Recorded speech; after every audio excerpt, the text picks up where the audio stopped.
Saudara-saudariku terkasih, kita berjumpa dalam program Katekese Online Paroki Belinyu melalui pendalaman bacaan Injil Harian. Selamat mengikuti.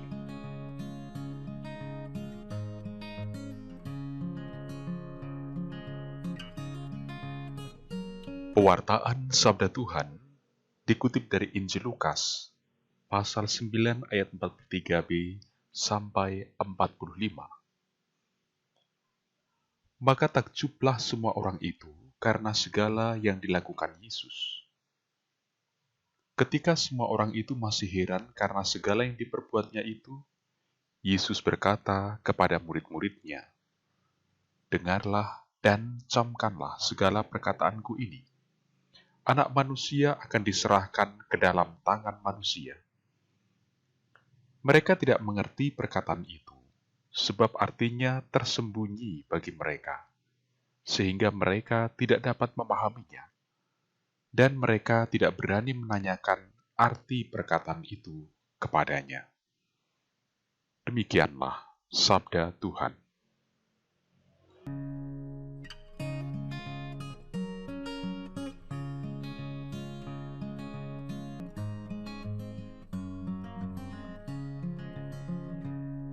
Saudara-saudariku yang dikasihi Tuhan, 2 hari berturut-turut kita mendapat sajian teks dari Injil Lukas yang berisi mengenai pemberitahuan Yesus tentang penderitaannya. Secara sepintas rasanya biasa-biasa saja, terutama kalau teks yang dimaksud adalah bacaan buku seperti umumnya. Tetapi kali ini teks yang dimaksud adalah kutipan dari kumpulan tulisan-tulisan yang diakui sebagai firman-firman Tuhan atau logoi.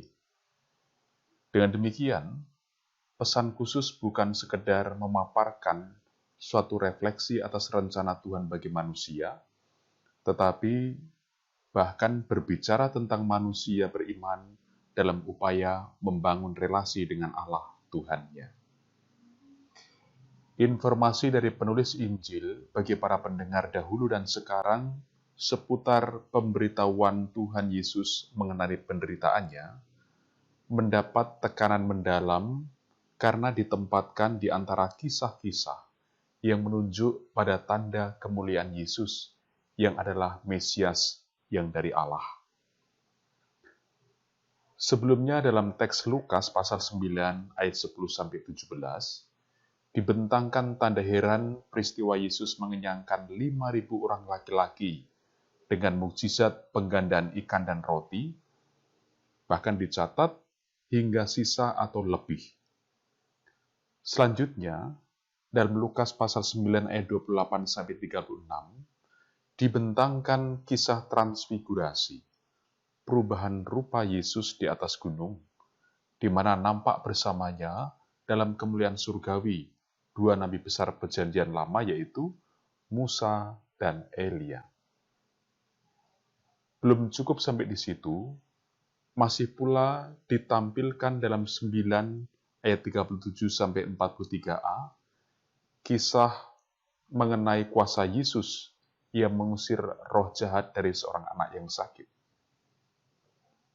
Saudara-saudariku, sejumlah kisah ini hanya beberapa bagian dari tanda kemuliaan Yesus dalam kesaksian Injil Lukas.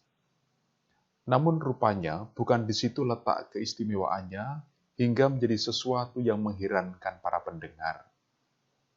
Melainkan pada tekanan bahwa Mesias yang dari Allah, sebagaimana dikatakan dalam kesaksian iman Petrus di Lukas 9 ayat 20, dia harus menyelesaikan misinya melalui penolakan, penderitaan, pembunuhan, kematian, dan baru kemudian bangkit.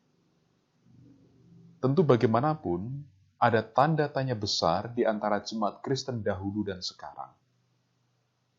Injil Lukas sepertinya juga dengan sengaja menyembunyikan maknanya sampai suatu saatnya, yaitu setelah kebangkitan Yesus, menjadi jelaslah kebenaran seluruh yang pernah diajarkan dan dilakukan Yesus. Saudara-saudariku yang terkasih, Semua pendengar pewartaan ini diajak untuk masuk dalam kisah Sang Mesias yang harus menderita demi mewujudkan penebusan yang sempurna bagi manusia dan dunia. Inilah kesaksian terbesar perihal kelembutan dan kasih Allah yang dalam sejarah kehidupan paling tampak jelas bagi manusia.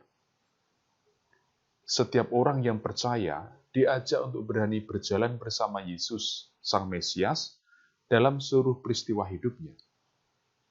Murid-murid Yesus, kita di zaman ini, diajar untuk tidak mapan dalam harapan ideal hidup di dalam Tuhan, tetapi mesti juga melihat kehidupan apa adanya, bersikap realistis, bahwa kasih penyelamatan Allah tidak selalu mendapat tempat di hati manusia. Dengan ini tentu juga bukan dalam arti menjadi murid Yesus wajib menderita, atau bahkan mencari-cari penderitaan biar menjadi seperti Yesus. Melainkan, bila karena kesatuan hidup kita dengan Yesus, lalu penderitaan dan penolakan tidak bisa dielakkan, di situasi tersebutlah murid-murid Yesus harus terus memberi kesaksian hidup yang benar, sebagaimana Yesus sendiri yang adalah Guru dan Tuhan kita. Saudara-saudariku, semoga kehidupan Anda bersama dengan keluarga senantiasa dalam naungan rahmat Allah yang Maha Kuasa, Bapa, Putra, dan Roh Kudus. Amin.